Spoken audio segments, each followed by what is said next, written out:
গ্রামে এই শীতে ছোট ভাতি খাওয়ার মজাই আলাদা। এই তো আমরাও খেয়ে নিচ্ছিলাম। আসসালামু আলাইকুম এভরিওয়ান, আমি সোমায়া আপনাদের সাথে আজকে ছোট ভাতি ভিডিও শেয়ার করব। এখানে সবাই চাল দিচ্ছিল, গ্রামের চাচিরা সবাই। এদিকে টাকা দিয়ে আমি বাজার করতে দিয়েছিলাম। এখানে তেল, দুধ পাউডার, তারপর হচ্ছে বিরিয়ানি মশলা, শসা, ধনেপাতা এনেছিল এবং অন্যটাতে আলু পেঁয়াজ এনেছিল। এখানে আমি এক একটা সব বাজার ঠিক আছে কিনা দেখছিলাম বের করে করে। এই পাশে মুরগি এনেছিল 5 কেজি মতো। আমরা তেমন একটা বেশি না, আমার চাচিরা সবাই, চাচি শাশুড়িরা সবাই মিলে সব কাটাকুটি করে নিচ্ছিল। এদিকে বাচ্চারা সাউন্ড বক্স দিয়ে রেডি করছিল। আমার কাজ পড়েছিল এই তো মশলা ব্লান্ডার করে দেওয়া। এগুলা ব্লান্ডার করার দায়িত্বটা শুধু আমি নিয়েছিলাম। এরপরেও চাচিরা, আরেকটা চাচি এসে আলু এবং টমেটো সব কেটে কুটে দিচ্ছে। বাচ্চারা কিভাবে যে সাউন্ড শুনে নাচানাচি করছে, আমি সাউন্ডটা দিতে পারছি না ফেসবুকের প্রবলেমের কারণে। আসলে এদের খুশি দেখতেই আমি এই কাজটা করি। প্রতি বছর বাচ্চারা আমাকে রিকোয়েস্ট করে, ভাবি এটা করেন, পিকনিক করেন। তো আমিও কি করি, ওদের খুশির জন্যই আমি মূলত এটা করে থাকি।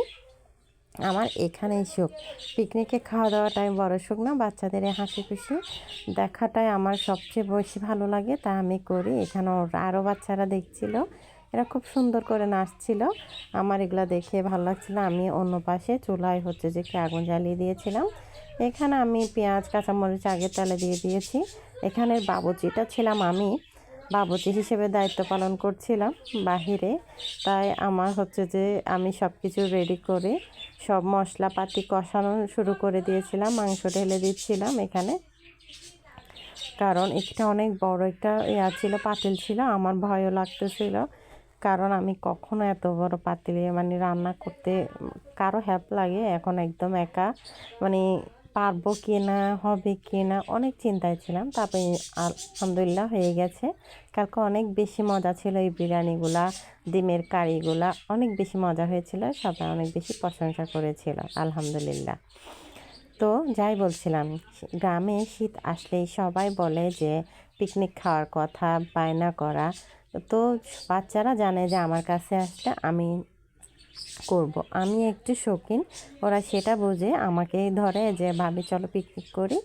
এই তো দেখুন আমার বিরিয়ানির কালারটা কত সুন্দর এসেছিল। এটা আমি একটু নেড়ে চেড়ে দেখাচ্ছি আপনাদেরকে, কত সুন্দর দেখেছেন। এটা খেতেও অনেক বেশি মজা হয়েছিল। এটা যারাই খেয়েছে তারাই, বাচ্চারা তো আরও বেশি খুশি ছিল। আমার ভিডিওতে তো সবাই বসে খেয়ে নিচ্ছিলাম। ভিডিওটা কেমন